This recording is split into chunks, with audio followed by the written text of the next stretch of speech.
26/11/2008 हमारे मुंबई शहर में आतंकवादी हमला होता है, जिसमें कसाब और दूसरे आतंकवादी समंदर के रास्ते से हमारे देश में आते हैं और आतंकवाद फैलाते हैं।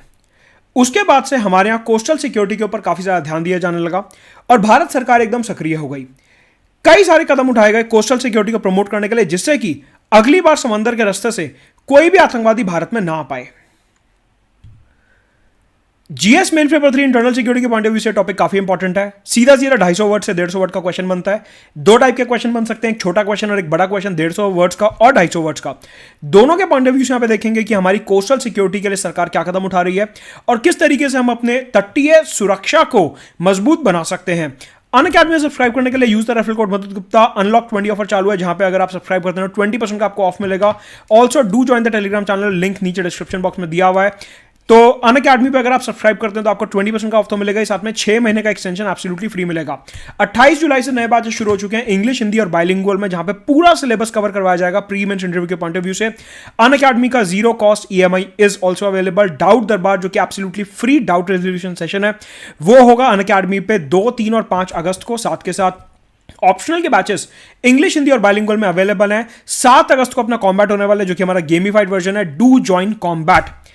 तो सबसे पहले देखते हैं कि सरकार ने कोस्टल सिक्योरिटी को प्रमोट करने के लिए क्या क्या कदम उठाए हैं। हमारे यहां एक ऑर्गेनाइजेशन है जिनका नाम है Indian coast guard. Indian coast guard ministry of defence के अंदर आते हैं, और आपको यह ध्यान रखना, प्रीलिम्स का सीधा क्वेश्चन निकलता है कि इंडियन कोस्ट गार्ड कौन सी मिनिस्ट्री के अंदर आते हैं, या फिर एक तरफ आपको बॉडीज के नाम दिए होंगे, national human rights commission, national commission for child rights, इस तरीके से, और दूसरी तरफ मिनिस्ट्री के नाम दिए होंगे, और वो कहेंगे आपसे match the following. UPSC match the following type question काफी पूछता है। तो इंडियन कोस्ट गार्ड जो है, इनका प्राइमरी टास्क है हमारे कोस्ट की सुरक्षा करना। इनका प्राइमरी काम है हमारा जो कोस्ट लाइन है पूरा का पूरा, वहां पे इंटरनल सिक्योरिटी को मेंटेन करना और देखना कि कोई आतंकवादी समंदर के रास्ते हमारे देश में नहीं घुस रहा है। सवाल उठता है कि अगर कोस्ट गार्ड का ये काम है तो फिर नेवी का क्या काम है। देखते हैं। यहां पे मैप के जरिए मैं आपको समझाना चाहूंगा कि हमारा जो सिक्योरिटी इंफ्रास्ट्रक्चर इंडिया का, वो एग्जैक्टली किस तरीके से दिखता है। आप ऐसा मानिए कि यहां पे 3 लेयर्स हैं। आप ऐसा मानिए कि यहां पे 3 लेयर्स हैं। सबसे आगे होती है नेवी, फिर होता है कोस्ट गार्ड, और फिर होती है state marine police. State marine police, जैसे आपने देखा होगा कि जो नॉर्मल पुलिस होती है वो लैंड पे होती है। जो कोस्टल स्टेट्स हैं, कई सारी कोस्टल स्टेट्स ने एक नया इनोवेटिव कॉन्सेप्ट लाया मरीन पुलिस का, कि उनके जो पुलिसकर्मी हैं, उनके जो पुलिस अधिकारी हैं, वो समंदर में भी थोड़ा थोड़ा पहरा देंगे लॉ एंड ऑर्डर मेंटेन करने के लिए। तो हमारी जो कोस्टल सिक्योरिटी, आप हमेशा ध्यान रखना कि उसमें इस तरीके से 3 लेयर की प्रोटेक्शन होती है। सबसे आगे होती है नेवी, फिर होता है कोस्ट गार्ड, और फिर होता है अपना स्टेट मरीन पुलिस। जब शांति का टाइम है, पीस का टाइम है, कोई वॉर नहीं चल रही, उस टाइम पे कोस्टल सिक्योरिटी की सबसे ज्यादा जिम्मेदारी कोस्ट गार्ड पे होती है, और नेवी अपना जो है ड्रिल वगैरह करती रहती है, प्रैक्टिसेस करती रहती है, ऑपरेशंस करती रहती है, और पूरे के पूरे समंदर को, हाई सीज को सिक्योर रखती है। अगर वॉर का टाइम है तो उस टाइम पे कोस्ट गार्ड का कोई ज्यादा रोल नहीं होता। वॉर के टाइम पे जो सबसे ज्यादा रोल होता है वो नेवी का होता है। तो हम बात कर रहे हैं अभी पीस टाइम सिनारियो की, जब शांति बनी हुई है। उस टाइम पे इस तरीके से 3 लेयर का सिक्योरिटी इंफ्रास्ट्रक्चर होता है। सबसे आगे नेवी, कोस्ट गार्ड और state marine police. State marine police जो है बिल्कुल स्टेट पुलिस जैसी होती है। तो देखिए, नेवी मिनिस्ट्री ऑफ डिफेंस के अंदर आ रही है, Indian coast guard ministry of defence के अंदर आ रहा है, लेकिन जो स्टेट मरीन पुलिस होती है ये राज्य सरकार के अंदर आती है। आपको पता है कि police is a stateless subject. जो पुलिस है वो स्टेटलेस सब्जेक्ट है। तो ये जो स्टेट मरीन पुलिस है ये राज्य सरकार के अंदर आती है। कहने का मतलब है कि अगर हम अपनी कोस्टल सिक्योरिटी देखें तो यहां पे सेंटर स्टेट कोऑर्डिनेशन हमारे को देखने को मिलता है, सेंटर स्टेट कोऑपरेशन हमारे को देखने को मिलता है कि मिनिस्ट्री ऑफ डिफेंस के अंदर की 2 बॉडीज, नेवी और कोस्ट गार्ड, और स्टेट की बॉडी स्टेट मरीन पुलिस, ये तीनों आपस में कोऑर्डिनेट करके हमारे कोस्ट को सिक्योर करने की कोशिश करते हैं। And this is the example of cooperative federalism. जब भी मुख्य परीक्षा जीएस पेपर 3 में आपको इंटरनल सिक्योरिटी का क्वेश्चन आएगा कोस्टल सिक्योरिटी मेंटेन करने के लिए, आप वहां लिखेंगे कि कोस्टल सिक्योरिटी को स्ट्रांग बनाने के लिए कोऑपरेटिव फेडरलिज्म की काफी ज्यादा जरूरत है, क्योंकि यहां पे केंद्र की बॉडीज और राज्य की बॉडीज दोनों ही काफी ज्यादा एक्टिव हैं, सक्रिय हैं हमारे कोस्ट को सिक्योर करने के लिए। तो ये जो 3 टियर स्ट्रक्चर मैंने आपको बताया अपनी कोस्टल सिक्योरिटी का, सबसे पहले आप ये ध्यान रखेंगे। तो यह है अपना सिक्योरिटी का इंफ्रास्ट्रक्चर। अब दूसरी बात समझते हैं। इस इंफ्रास्ट्रक्चर के अलावा मिनिस्ट्री ऑफ डिफेंस ने एक नेटवर्क बनाया है जिसको कहते हैं कोस्टल सर्विलेंस नेटवर्क। इस कोस्टल सर्विलेंस नेटवर्क के अंदर भारत की पूरी कोस्टलाइन के around 46 high definition radar stations लगाए जाएंगे।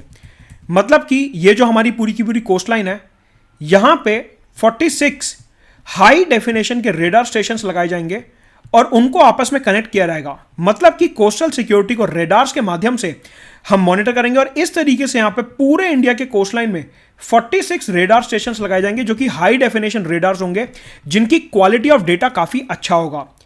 इसके अलावा आपको पता है कि हमारे कोस्ट पे बहुत सारे मेजर और नॉन मेजर पोर्ट्स हैं। यूजुअली ये जो पोर्ट्स होते हैं, यहां पे काफी सारा कार्गो आता है। उस कार्गो में कई बार हथियार या ड्रग्स भी हो सकते हैं। अभी हमने कुछ टाइम पहले देखा था कि गुजरात और महाराष्ट्र में काफी बड़ा कंसाइनमेंट ऑफ ड्रग्स पकड़ा गया था। कहने का मतलब है कि यहां पे हमारे कोस्ट पे जो पोर्ट्स हैं, वहां पे भी हमारे को इंटरनल सिक्योरिटी का थ्रेट हो सकता है। तो मिनिस्ट्री ऑफ डिफेंस ने बोला है कि अपने पूरे कोस्ट लाइन को सिक्योर करने के लिए हम मेजर और नॉन मेजर पोर्ट्स के साथ कोऑर्डिनेशन को बढ़ाएंगे।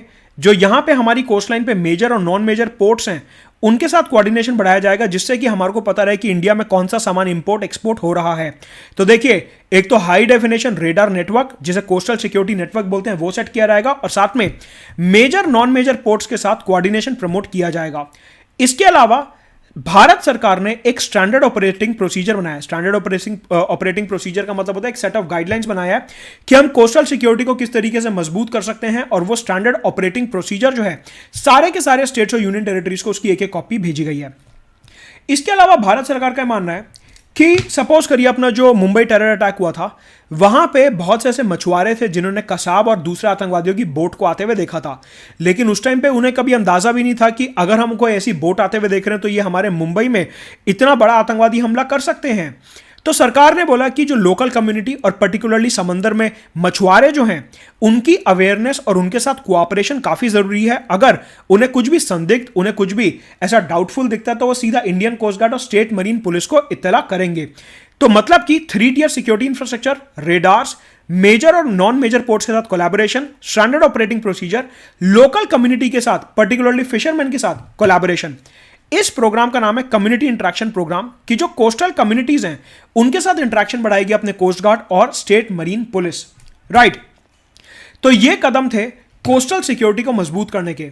इसके अलावा मिनिस्ट्री ऑफ डिफेंस ने बोला है कि कोस्ट गार्ड के माध्यम से और नेवी के माध्यम से ओवरऑल समंदर का जो इकोसिस्टम है हमारे को वो भी मेंटेन करना है। मतलब कि सेफ्टी सिक्योरिटी सिर्फ आतंकवाद से ही नहीं, बल्कि पोल्यूशन से भी हमारे को सेफ्टी इंश्योर करनी है। उसके लिए सरकार ने एक कैंपेन लॉन्च करा है जिसका नाम है प्लास्टिक फ्री सीज। मतलब कि समंदर में कोई भी प्लास्टिक ना हो।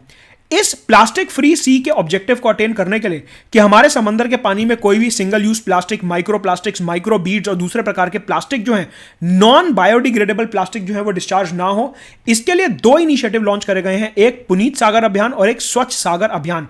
ये 2 अभियान लॉन्च करे गए हैं पूरे समंदर में से प्लास्टिक को खत्म करने के लिए और प्लास्टिक फ्री समंदर के लिए। साथ में आपने सुना होगा कि कई बार अगर ऑयल का टैंकर आ रहा होता है तो उसके अंदर लीकेज हो जाती है, जिसकी वजह से समंदर में तेल ही तेल हो जाता है, जिसको कहते हैं ऑयल स्पिल, कि समंदर में पानी की लेयर के ऊपर तेल जमा हो गया और ऑयल स्पिल हो गया। ये जो ऑयल स्पिल्स होते हैं ये हमारी मरीन बायोडायवर्सिटी को काफी नेगेटिवली इंपैक्ट करते हैं, और इसलिए मिनिस्ट्री ऑफ डिफेंस ने समंदर में पॉल्यूशन रिस्पांस व्हीकल्स को भी तैनात करा है। पॉल्यूशन रिस्पांस व्हीकल्स को भी तैनात करा है कि अगर हमारे पास कोई भी न्यूज आती है कि कहीं पे भी ऑयल स्पिल हो रहा है, कहीं पे भी हमारी मरीन बायोडायवर्सिटी जो है इंपैक्ट हो रही है, तो तुरंत से ये जो पॉल्यूशन रिस्पांस व्हीकल्स हैं ये वहां चले जाएंगे और ऑयल स्पिल को, पॉल्यूशन को टैकल करने की कोशिश करेंगे।